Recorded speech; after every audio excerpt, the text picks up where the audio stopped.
Nanawagan ang BFP Bula sa publiko kung sakaling magkaroon ng grass fire o anuman na klaseng sunog sa lugar na agad ipagbigay alam sa pinakamalapit na fire station.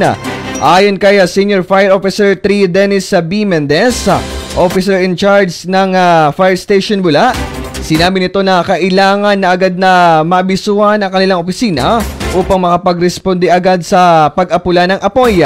Ang nasabi nga panawagan ay kaugnay sa naiulat na grass fire sa parte ng Zone 7, Barangay Lanipag o Lalipga, Bula, Camarines Sur kahapon. Kaugnay pa nito, nakikitang dahilan ng biglaan na pagsiklab ng apoy ay ang pagsunog ng basura na nasa lugar na isang private property. Ayon pa kay Mendez, agad naman umano nilang naapula ang apoy. Samantala, wala naman naapektuhan sa nasabing grass fire maliban sa mga damo at ilang mga bambos sa lugar.